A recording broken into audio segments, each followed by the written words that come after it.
በጋሞ ጎፋ ዞን በገብስ አብቃይነት የምትታወቀው የዲታ ወረዳ በጋና ካሬ ቀበሌ በዚህ የመኸር ወቅት የተዘራው የገብስ ቡቃያ በስፍራው ተገኝቶ ለሚቃኘው የመንፈስ እርካታ ያጎናጽፋል። የአካባቢው አርሶ አደር ለዓይን የሚያሳሳውን ሰብል ለሶስተኛ ጊዜ በጋራ የአረም ነቀላ እያካሄዱ ይገኛሉ።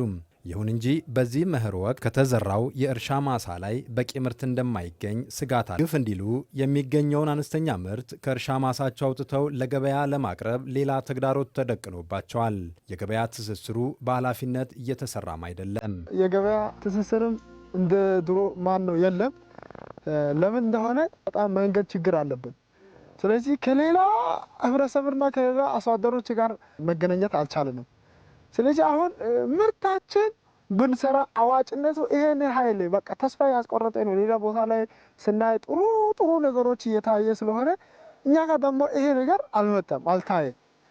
ደግሞ እኛ ጋር የተመደቡት ግብርኞችም እንደ እውነታው ያስረዱናልና ያስተምራሉ። ግን ያው ትምህርት ለም ችግር የለም።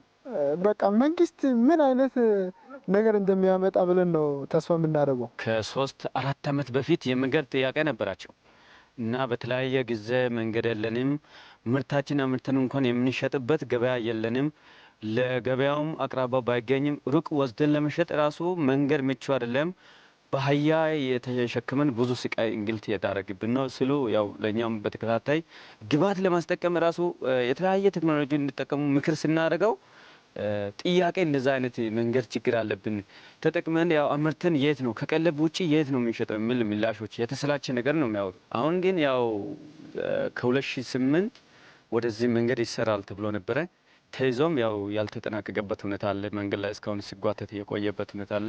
ያው እሱ መንገድ ከተከፈተ እንግዲህ አርሶ አደሩ ቀጣይ ወደ ኋላ ያደረገውን ተስፋ ያለመልማል ብለን ነው የምንጠብቀው።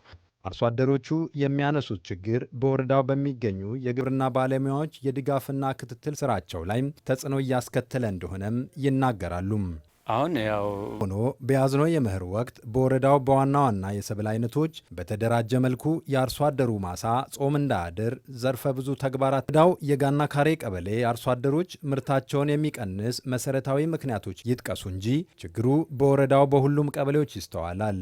ከዚህም በተጨማሪ በወረዳው ከፍተኛ የአፈር ማዳበሪያ ዕዳ ተከማችቷል። አሁን ያለንበት ቀበሌ እናንተም እንዳያችሁት ትንሽ የምርት መቀነስ ሁኔታ እየታየበት ሁኔታ አለ። ያም ምክንያት የሆነው በዋናነት ቅድም እንደገለጽኩት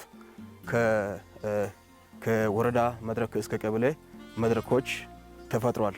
ቢፈጠሩም ከመሃል ላይ የወረዳም ሆነ የዞን ከቀበሌ ግብርና ባለሙያዎችም ጨምሮ ትንሽ ድጋፉ ላግ የተደረገበት ሁኔታ አለ።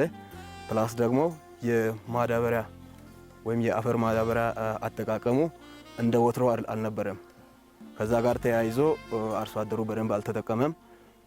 ምርቱ ወደ ሚቀንስበት ሁኔታ በቅድመ ምርት ትመናም የታየበት ሁኔታ አለ። አሁን እኛም በወረዳው በነበርንበት ቆይታም አርሶ አደሩ የሚያነሳቸው ችግሮች ቢቀረፉ አካባቢው ከዚህ በተሻለ መንገድ የቢራ ገብስ ምርትን የማምረት አቅም እንዳለው ለማስተዋል ችለናል።